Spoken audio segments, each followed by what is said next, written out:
So guys, जैसा कि हमने पिछले एपिसोड में देखा कि तियांशिन एकेडमी के ग्रेट एल्डर जानते थे कि वांगशी का बेटा सर्वेंट ही वांग है, पर वो सभी से इस बात को छिपाने के लिए मान गए थे। वो शियाओ को अपना डिसिबल बनाना चाहते थे और उन्होंने उसे एक स्पीड सील दी थी। शियाओ ने एक चाल चली जिससे पूरे वांग कबीले के डिसिबल उसके खिलाफ हो गए थे। उन्हें लग रहा था कि शियाओ ने वांगशी के साथ कुछ गलत किया है, पर असलियत में ऐसा कुछ नहीं था। मोदाओ ने उनके हमले को रोक लिया। शॉर्ट क्यू भी वहाँ दिखाई दी थी, पर सभी के सामने ग्रेट एल्डर तियांजिन प्रकट हुए और उन्होंने शियाओ को अपने तियांशिन एकेडमी का डिसेबल बना लिया था। शियाओ ने उस सील की मदद से वांग फैमिली के उस डायमंड ब्रेसलेट को तोड़ दिया था। जल्दी होली वॉर शुरू होने वाली थी, इसीलिए एल्डर ने सभी डिसेबल को स्किल सिखाने के लिए हॉल में बुला लिया था। उन्होंने सभी को मॉडर्न और एशियन मेथड के बारे में बताया था और सभी अपने हिसाब से इनमें से किसी का भी चयन कर सकते थे। शियाओ ने एशियन मेथड चुने थे, पर थर्ड एल्डर इस बात से हैरान थे। वो कहते हैं कि लड़के, तुम्हारी बॉडी परफेक्शन लेवल तक पहुंच चुकी है और इस दुनिया का धर्म काफी गहराई में छिपा हुआ है, फिर भी तुम इन एशियन मेथड को क्यों चुन रहे हो? शियाओ कहता है कि मैंने 3 इमोर्टल एनर्जी की कल्टिवेशन की है, तो आखिर मैं आधे रास्ते पर आकर हार कैसे मान सकता हूँ? मुझे काफी ऊपर जाना है, इसीलिए मुझे इन एशियन मेथड की जरूरत है। फोर्थ एल्डर कहते हैं कि एशियन मेथड की विरासत अधूरी है, इसीलिए इन्हें समझना इतना आसान नहीं है। इसमें तुम्हें केओस के साथ अपने फाउंडेशन को फिर से रिबिल्ड करना होगा। शियाओ ने रेस्पेक्ट देते हुए कहता है कि मैं जानता हूँ कि आपको मेरी चिंता है, पर आप फिक्र ना करें, मैं अपनी फाउंडेशन को ब्रेक करके फिर से बिल्ड करूंगा। और अब वो वहाँ से चला जाता है। फोर्थ एल्डर कहते हैं कि इस लड़के के जज्बे को देखकर ऐसा लग रहा है कि जरूर इसने कोई योजना बनाई हुई है और ये कोई आंख बंद करके इन एशियन मेथड्स को चूज नहीं कर रहा, पर हम नहीं जानते कि ये लड़का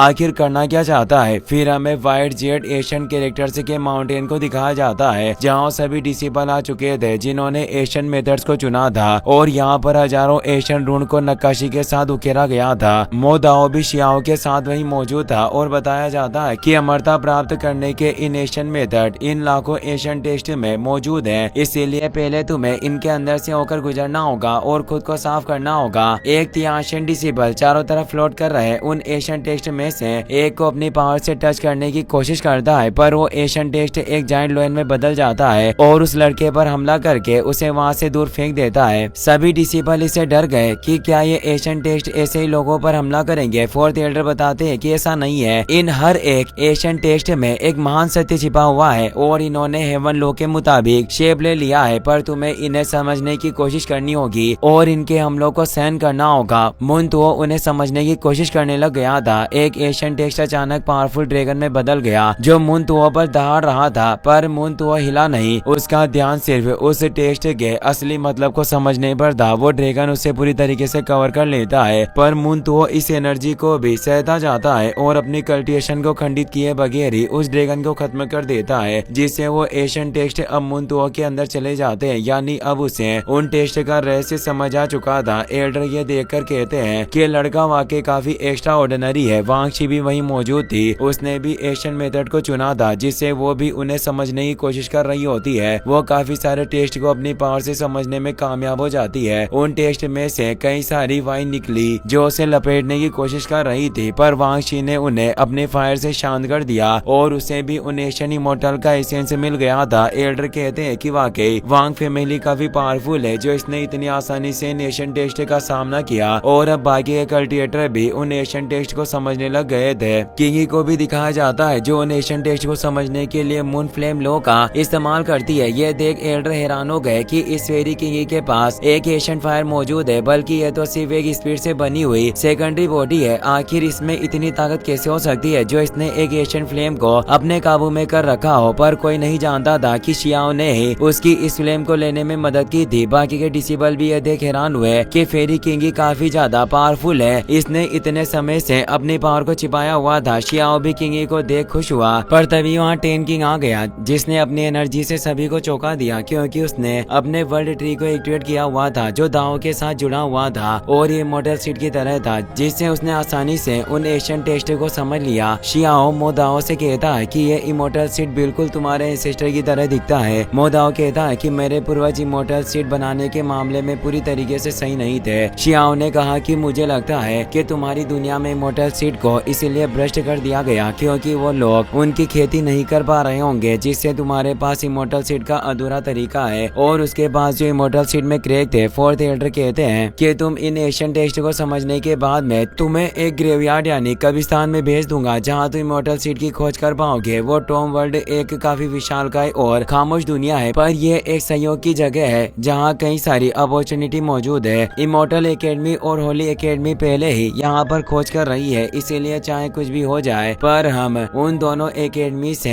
पीछे नहीं रह सकते। इसीलिए हम तुम लोगों को अवसरों की तलाश में भेजने वाले हैं। जुआन कुन कहता है कि सीनियर एल्डर, आपको इस तरह से दूसरों के मनोबल को ठेस नहीं पहुंचानी चाहिए। आखिर हम अपनी ताकत के साथ उन दूसरी एकेडमी से कैसे पीछे रह सकते हैं। फोर्थ एल्डर बोलते हैं कि क्या तुम जानते हो कि युआन किंग ने एक बार 2 एकेडमी में अध्ययन किया था। दुर्भाग्य से उसकी ताकत थोड़ी कम थी और वो सिर्फ एक आउटकास्ट डिसेबल था, पर फिर हमने उसे शरण दी और उसकी मदद की। डिसेबल हैरान हुए कि युआन किंग काफी पावरफुल है जबकि वो एक आउटकास्ट डिसेबल था। शियाओ को गुस्सा आता है कि वह युआन किंग कमीना है जो सिर्फ लोगों को धोखा देना जानता है। उसने मुझे तियानशिन एकेडमी में आने से रोका था और शियाओ उसे खत्म करना चाहता है। फोर्थ एल्डर अपनी पावर से वहाँ एक पोर्टल ओपन कर देते हैं जिससे वहाँ एक जायंट फर्नेस उतर कर आ जाती है। सभी उसे देख हैरान रह गए। ये एशियन इमोर्टल एल्केमी फर्नेस थी जिसमें कई सारे एशियन इंग्रेडिएंट शामिल थे। फोर्थ एल्डर कहते हैं कि आज मैं तुम्हें एक अपॉर्चुनिटी दे रहा हूँ। इस इमोर्टल बोन एलिक्सियर फर्नेस में कई सारी मेडिसिनल प्रॉपर्टीज है, यानी औषधीय गुण है। ये तुम्हें अपने फिजिकल बॉडी को रिफाइन करने में मदद कर सकता है, पर ये एलिक्सियर काफी लिमिटेड है, इसीलिए इसे सिर्फ ताकत के आधार पर ही प्राप्त किया जा सकता है। यानी जो काबिल होगा वही एलिक्सियर प्राप्त कर पाएगा। अब वो सभी डिसेबल तेजी से उस फर्नेस के अंदर जाने लगते हैं। अब हमें उस फर्नेस के अंदर की दुनिया का सीन दिखाया जाता है। ये फर्नेस सिर्फ दिखने में ही छोटी थी, पर इसके अंदर की दुनिया काफी खूबसूरत और विशालकाय थी। कई सारे डिसेबल एक जगह पर मौजूद होते हैं जहाँ एक पोर्टल ओपन हुआ जिससे किंगी वहाँ गई थी। उसे देख डिसेबल खुश हो गए और कहते हैं कि ग्रीन फेरी, हमने उम्मीद नहीं की थी कि आप इतनी ज्यादा स्ट्रॉन्ग होगी। हमें माफ करना अगर हमने पहले कभी आपको परेशान किया। खैर, अगर हम किसी तरह आपके काम आ सके तो आप हमें बता सकती हो। मुनतुओ भी वहाँ जाता है। वो किंगी से कहता है कि यहाँ काफी ज्यादा शोर है, इसीलिए तुम्हें मेरे साथ चलना चाहिए। पर तभी शियाओ भी वहाँ गया। वो आखिर उसे किसी दूसरे के साथ कैसे जाने दे सकता है। वो किंगी से बोलता है कि हमें साथ में चलना चाहिए, पर तभी शियाओ पर वहाँ एक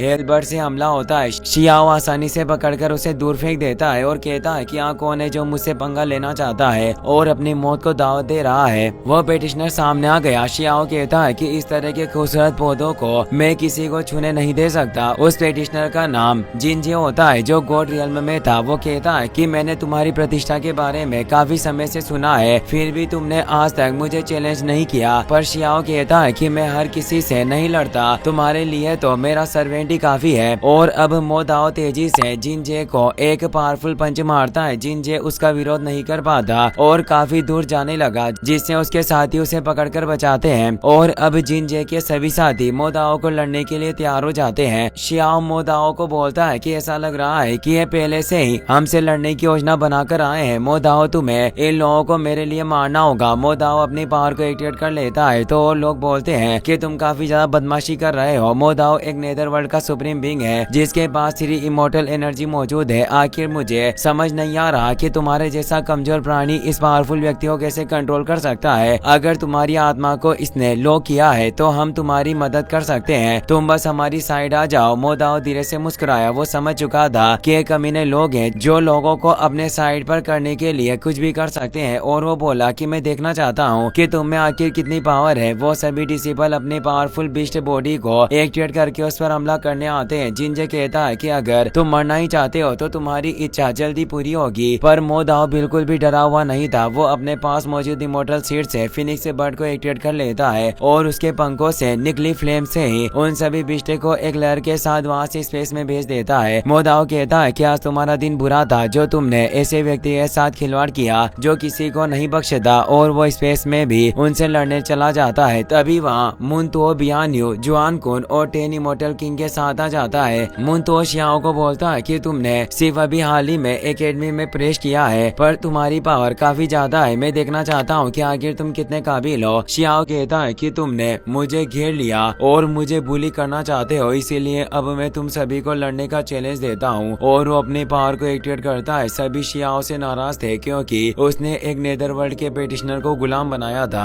जुआन कुन कहता है कि मैं तुम्हें अपने 9/11 की महिमा को कैसे मिट्टी में मिलाने दे सकता हूँ, और वो अपने वेपन को पास में ले लेता है और लड़ने के लिए तैयार हो जाता है। पर बियान्यू सामने आ जाती है और कहती है कि तुम्हें लड़ने की कोई जरूरत नहीं, क्योंकि कोई पहले से ही शियाओ से लड़ना चाहता था। जो वांग शी थी वो अपने लोटस पावर के साथ वहां गई थी। इसी के साथ ये एपिसोड यहीं पर खत्म हो जाता है। वीडियो पसंद आया हो तो अपने दोस्तों के साथ शेयर करना, साथ ही इस वीडियो को लाइक करने के साथ साथ चैनल को सब्सक्राइब जरूर कर देना। Thanks for watching.